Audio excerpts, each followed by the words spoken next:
In a peaceful village far away, two girls walked around like storms. Their names were Lina and Mora. They were only teenagers, but the whole village feared them more than they feared snakes. These two girls were stubborn like stones and proud like queens. They believed nobody could stop them, not parents, not elders, not even the spirits. They didn't just cause trouble, they enjoyed it. If they saw a small child crying, they would laugh. If an old woman dropped her basket, they would clap and say, "Look! It fell again." They liked to poke people's hearts with pain. Lina and Mora did almost everything together. They ate together. They walked together. They lied together. And they caused trouble like twins of mischief. Every morning, their parents begged them to change. Lina's mother would say with her soft, tired voice, "My daughter, stop hurting people. Stop this wicked behavior. One day, you will meet something stronger than you." But Lina would just look away and wipe imaginary dust from her nails. Mora's father would shout, "You will bring shame, curse, and trouble to this family. Listen to me before it becomes too late." But Mora only smirked and replied quietly, "Nothing can happen to me." Their hearts had become hard like burnt wood. And as the days passed, their behavior only grew worse. If someone's cloth went missing from the drying line, people didn't search, they already knew who took it. If a woman's cooking pot vanished, she would only shake her head and whisper, "Those girls again." One afternoon, an old man named Elder Tom came to talk to them. He held his walking stick and spoke slowly. "Children, this village believes in peace. Why do you two choose bitterness?" Lina frowned. Mora rolled her eyes. Lina snapped, "Old man, go home. We are not children." Mora added, "And we don't need your lesson." Elder Tom looked at them with deep sadness and walked away without another word. Every day, villagers gathered to complain to the girls' parents. Some cried. Some shouted. Some begged. A mother of 4 came crying, "My children sleep hungry because Lina and Mora stole our food." A farmer complained bitterly, "My tools disappear every weekend. They are doing it for fun. Please stop them." But stopping them was like trying to catch smoke with your hands. One hot afternoon, when the sun felt heavy in the sky, the village chief priest called Lina and Mora to his shrine. He had heard too many reports. The chief priest was a calm man, but that day, his face looked like a storm was inside it. "Sit down," he ordered. But the girls remained standing, their arms crossed. He spoke slowly, warning them. "I see danger around you too. A dark shadow walks behind you. If you do not stop this wicked behavior, the spirits themselves will rise against you." Mora clicked her tongue. Lina folded her arms tighter. The chief priest sighed. "Not every punishment comes immediately. But one day, the earth will return what you have given it." Still, the girls didn't care. Their final act of pride. Later that evening, they walked around the village like nothing happened. They stole roasted corn from a vendor. They pushed a young boy into the mud.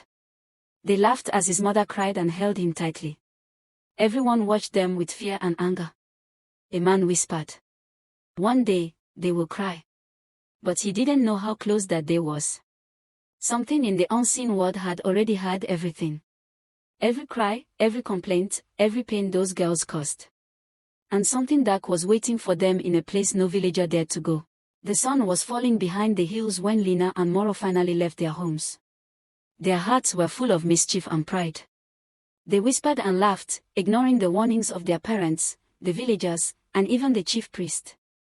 "They say no one should go to the river now," Mora said, her voice trembling a little, though she tried to hide it. "Exactly why we must go," Lina replied. Her eyes sparkled with excitement. "I want to see what they are hiding." The forest was quiet, almost too quiet. Leaves did not rustle, birds did not sing, and the wind seemed to disappear. Every step they took sounded louder than the last, as if the forest itself was listening. "I don't like this," Mora whispered suddenly. "Stop being scared," Lina snapped, pulling her friend forward. "We've come too far to turn back now." Finally, they arrived. The river lay ahead like a silver snake in the dark forest. The water shimmered under the moonlight. Strange, tiny lights moved beneath its surface, giving the river an almost magical, but eerie glow. But this was no ordinary river. Villagers whispered that it was cursed during this season. They said the river had a guardian spirit who punished anyone who tried to take from it. The girls, of course, did not care. Then they saw it. On the riverbank, inside a small hollow made of stones, lay a small golden box, beautifully carved. Villagers had always left it there as an offering. Some said it contained the most precious treasure of the river, something so sacred that taking it could bring sickness, misfortune, or even death. "Look at that," Lina whispered, unable to hide her greed. "We should not touch it," Mora said for the first time, her voice shaky. "What if it's dangerous?" But greed was louder than fear. Lina reached out her hand and slowly lifted the golden box. The moment her fingers touched it, a cold wind blew around them.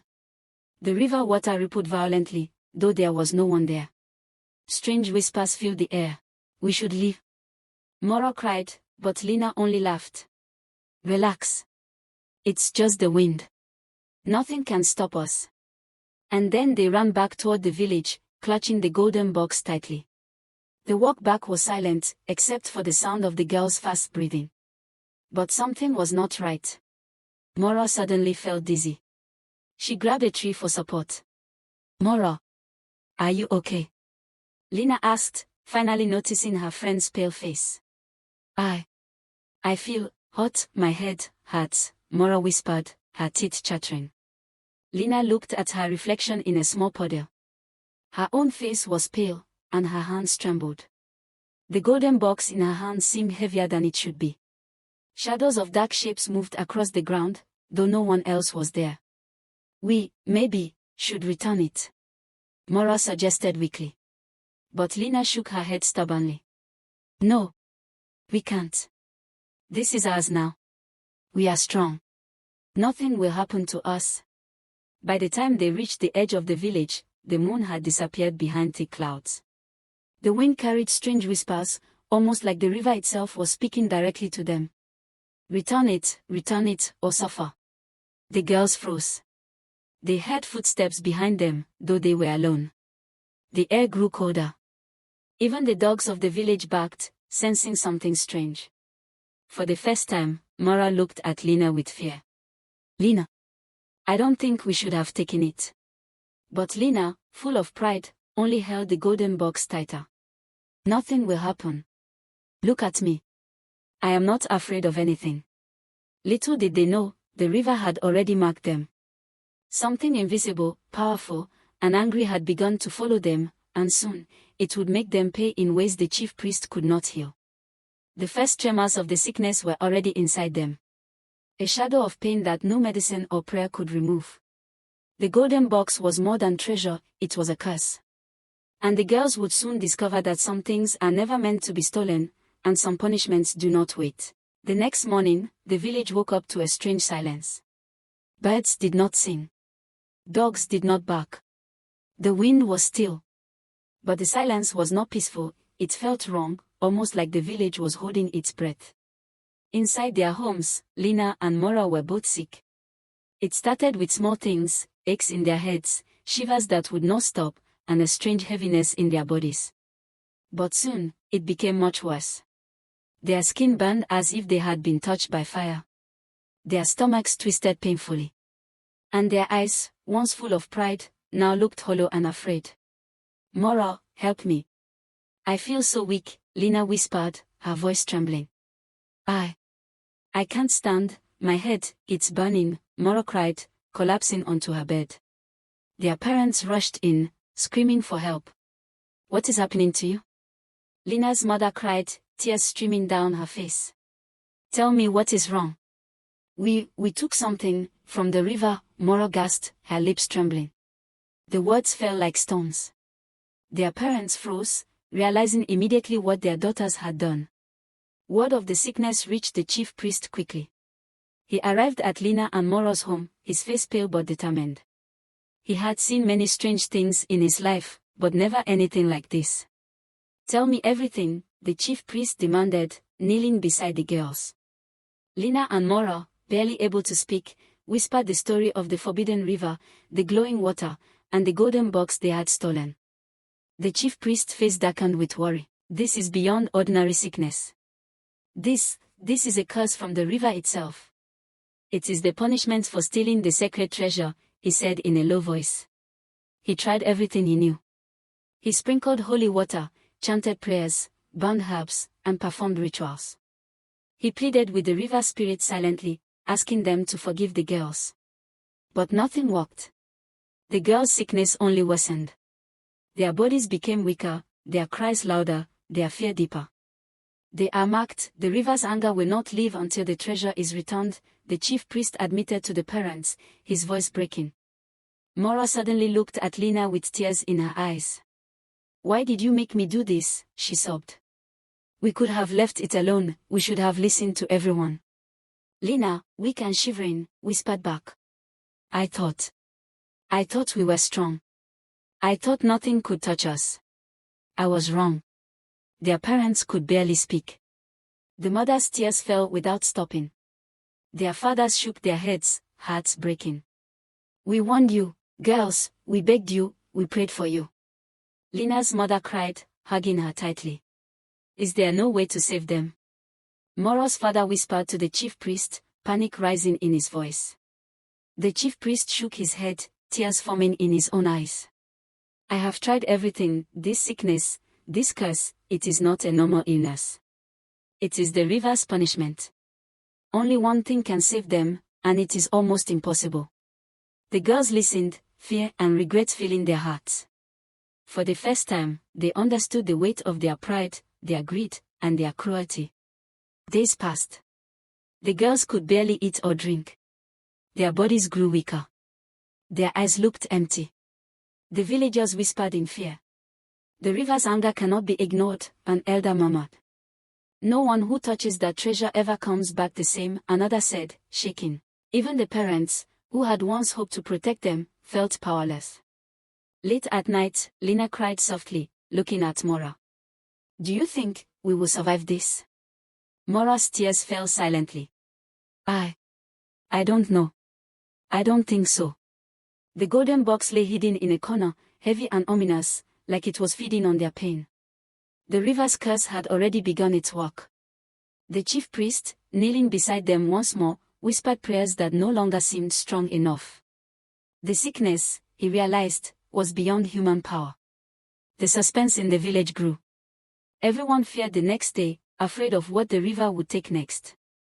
And for Lina and Mora, fear had finally replaced pride, leaving only regret, pain, and a terrifying truth: karma had arrived, and it would not be merciful.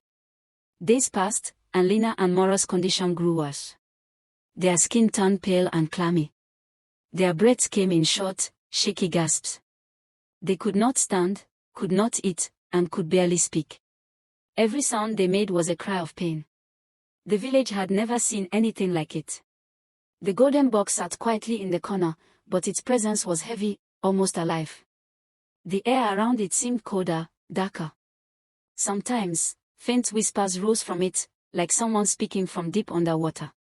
Return me, or suffer forever."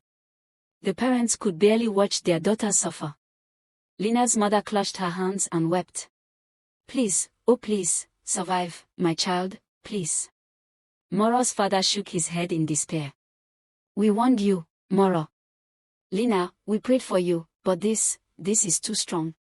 Even the chief priest, who had seen spirits and curses his entire life, looked helpless. He had chanted prayers, burned every sacred herb, and offered sacrifices to the river spirits.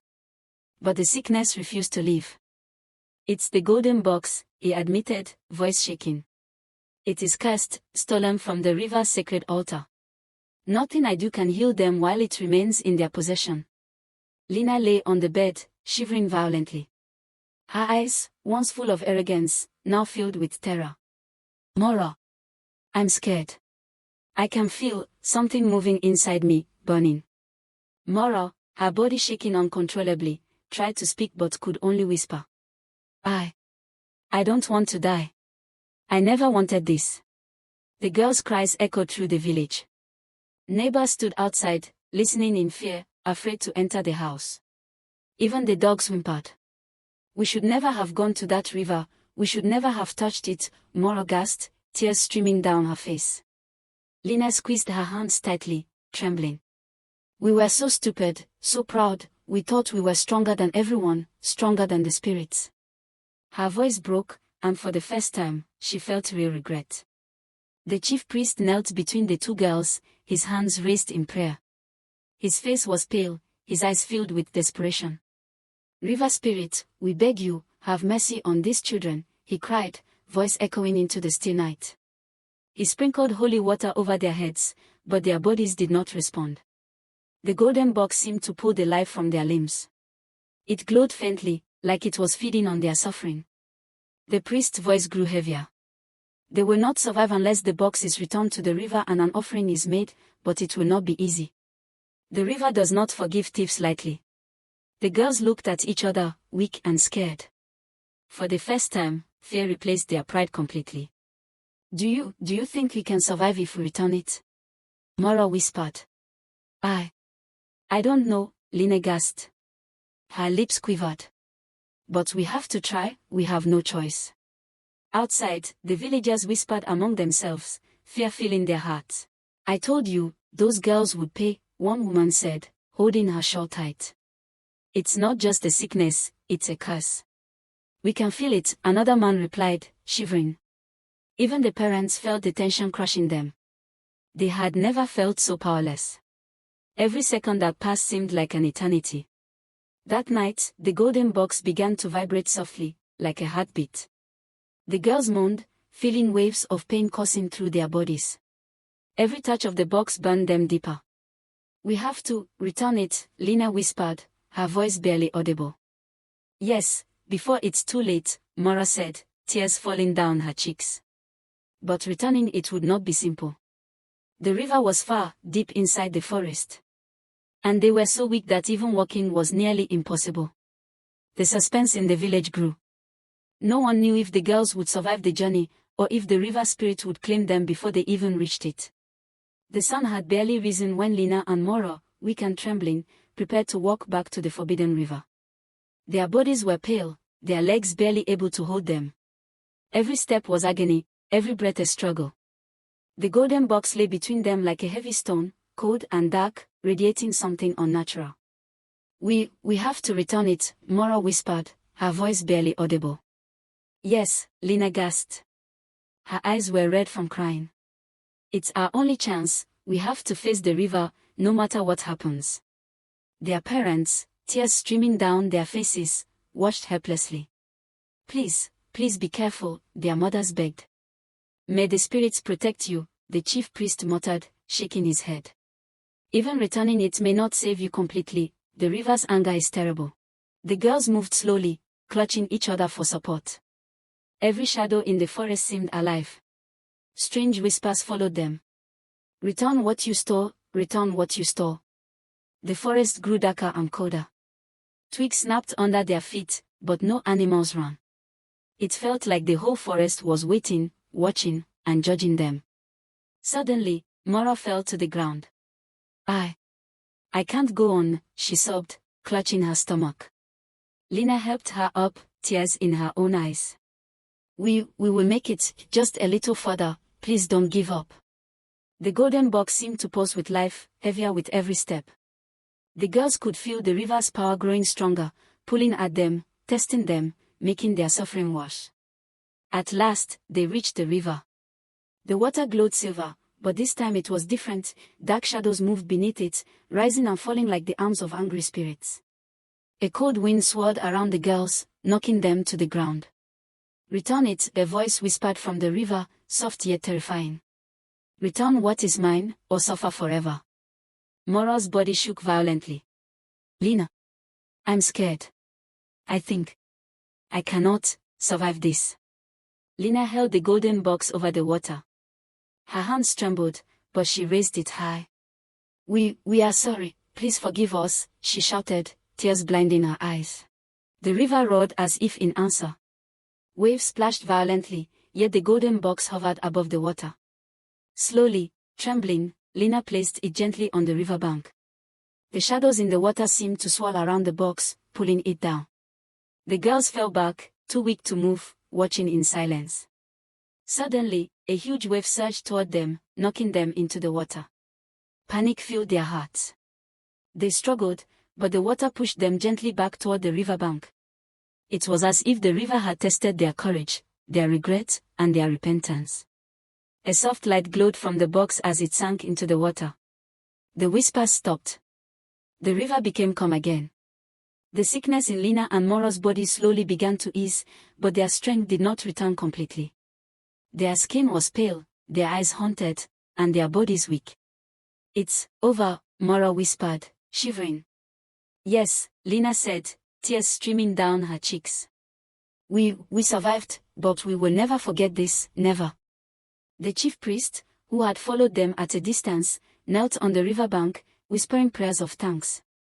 "The river has accepted the offering, it has spared them, but let this be a lesson for everyone." When they returned to the village, the girls walked slowly, heads bowed, tears falling. The villagers were silent, watching the two girls who had once caused fear and pain. Lina and Mora had changed. Pride was gone. Cruelty was gone. They were no longer the same girls who laughed at suffering. Lina spoke first, her voice breaking. We were so foolish, we thought we were stronger than everything, stronger than the spirits, but we were wrong." Mora added. "We had so many people, and we almost lost everything. We will never, ever steal again, never hurt anyone again." The chief priest nodded gravely. "Sometimes, karma does not come early, sometimes it waits, but it always finds the ones who deserve it. Remember this lesson, all of you." From that day on, Lina and Mora were different. The villagers noticed it immediately. The girls were no longer cruel, no longer proud. They helped people, apologized for their past mistakes, and lived humbly. But the memory of the river, the golden box, and the terrible sickness remained with them forever, a constant reminder that greed and pride can bring unimaginable suffering. The forest and the forbidden river returned to silence. The golden box was never seen again. And the villagers whispered a warning for generations. "Do not take what is not yours, or the river will come for you." Which do you think is worse, stealing something valuable or hurting people for fun? Vote in the comments.